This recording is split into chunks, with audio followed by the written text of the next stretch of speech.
Flashback. Love it when you hit and smack too. Baby, let me lick on your tattoos. That's true that I like PDA. Take it to the city place, suck a little bathroom. Who that man with the big strong hands on her ass in the club with the past baby that secret front seat chilling with the window down. I'd be 10 toes down on the dash getting fast with it. Hope you can handle the heat. Put your name in the streets. Get used to my fans looking at you.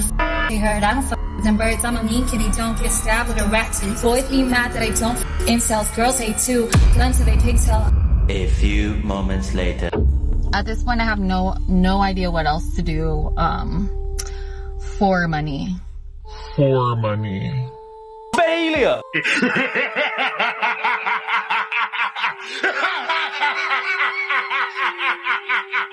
At this point, I have no idea what else to do for money. And I just really want to leave this country so bad. So I have to renew my passport. That's number one. And figure out a way to go to another country and get on a work visa or something, because I do not want to be here for this. Pretty girls shouldn't be broke. Pretty girls shouldn't be struggling. Yeah, I agree 100%. And I don't know what's going on. So. Yes, another post-war 304 who can't get fair market price for that heavily used box. You see what I did there? You know, I feel like you guys don't believe me when I tell you that. There ain't enough tricks to go around. Maybe 10 years ago, a woman like this, with some good-looking RuPaulery makeup, some double Ds, and under 130 pounds, could have easily found a Silicon Valley tech boyfriend to finance her whole life. I mean, worst case scenario, she could have at least snagged an older sugar daddy off Ashley Mason or Seeking Arrangements. But my brothers, those days have long gone. Unfortunately, the market for post-war sex kittens is drying up. Well, let's just say men have more options. Now, I'm not talking about these sex dolls, although they're very convincing, by the way. Also, it kind of seems like every 21-year-old wants to become a sex worker the moment she leaves college. Selling me after the mayor said it's okay, prostitution's okay. I'm on here like 45 for the 15. Like, shit getting too overpopulated now. Everybody been waiting for this rule to be lifted. And now, damn, you gonna take her and not me? Ain't no way you about to take my G-Ma instead of me, bro. How much you offered him? You did 30, right? 30 for the 15, you freaky. Insta baddies or Insta models, when women started to aspire to be like that, that's when all the sex work and civilian lifestyle, that's when all the lines started to blur. You bitches seen sex workers on Instagram and was like, I want to be like that woman. Not knowing exactly what was going on, right? You started to pick up on the language of these women. Or of other women who talk like this, right? We have a lot of women who talk about, oh yeah, a trick. These be women who are selling it. They need a trick. You get tricks when you're selling it. And then a trick isn't even just a Joe. A Joe? Yo! I blame this all on those G.I. Joe simps. It's not a John. This isn't somebody who you're dealing with or who you got a session with. This is a man who's tricking on you. Message! Tricking on you. He's your trick. Because you're a sex worker. Not because you're a civilian and you're just pretty. That's not a trick. That's a sucker, okay? Like, let's know the difference. There's a difference between tricks and suckers. You're dealing with a sucker. You're not dealing with a trick. Or you're just dealing with a nice guy. You're just dealing with a nigga who want to spend some money. Why do you want to call these tricks? Why do y'all want to use sex worker language so bad? What's up? So this poor post-war princess has to compete with 21-year-old freaks that have already accumulated 300 bodies.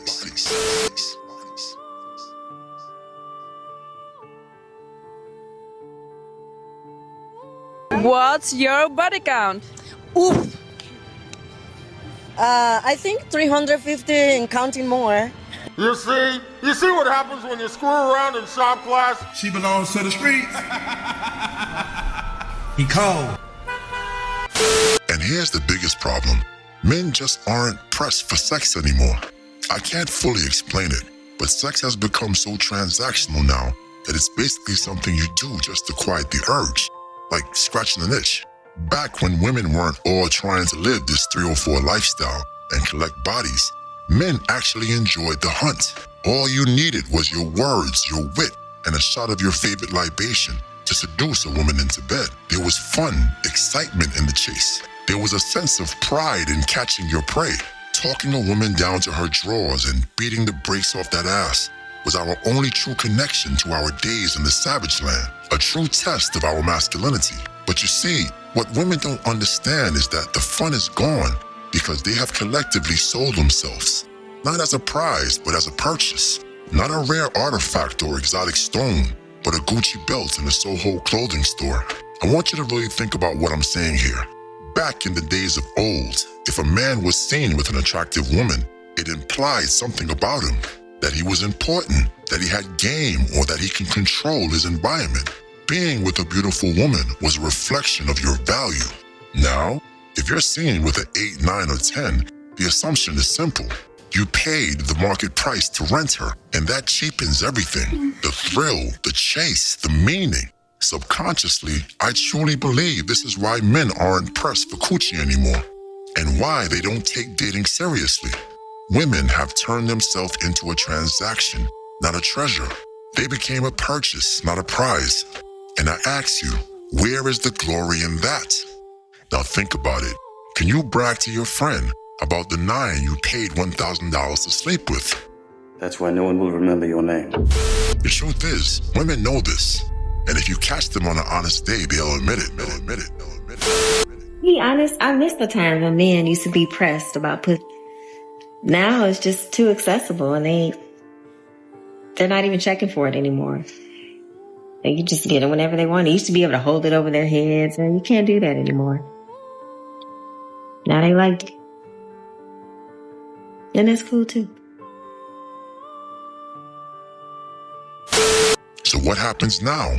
The dating apps can't sustain them anymore, and the overall value of modern women is fallen as more men start to come to the conclusion that most of them offer nothing but sex. These women are outside with their heads on a swivel, throwing choosing signals to approach them, conveniently forgetting that they told men just a few years ago to leave them alone in public. Now they're in public places wondering why men won't bite the bait. Oh, my brothers, it's truly fascinating. I deleted Hinge. It's time to meet the one organically. But how though? Like, is he gonna find me? Like, am I supposed to go start a conversation with random guys? Like, I don't do that. And I don't chase, I attract. But like, am I attracting right now? Like, when you look at me, would you think that, oh, I should go start a conversation with that girl? Would you think that? It'll be fine. It'll be fine. But I need good stories, girls. Tell me how you met your husband organically, okay? It's just getting worse every day. Where I live is treating me like I'm canceled for some reason. And it's really, really weird, but it's very, very exhausting trying to literally just survive with no support and no help. I don't need no man. I don't need no man. And no one will hire me. Literally no one. Like, look at me. I'm not trying to be cocky, but like, I'm smart, funny, beautiful, talented. My life shouldn't be this hard. And because people assume I just have everything so easy because of the way I look. And thank God I look the way I look because I don't look like what I've been through. But if I did, I'd be really severely depressed. I'm already depressed, but if I looked like what I've been through, I would be really, really, really depressed. So I'm here to tell you right now, we don't care. Let me tell you, we don't care. But wait a minute. You didn't smash the bell and press the like button. Blasphemy. And although you will never be worthy of a monarch such as myself, Lord Destro would suggest that you poor fools at least give oligarchy a try. So evil, Destro has spoken.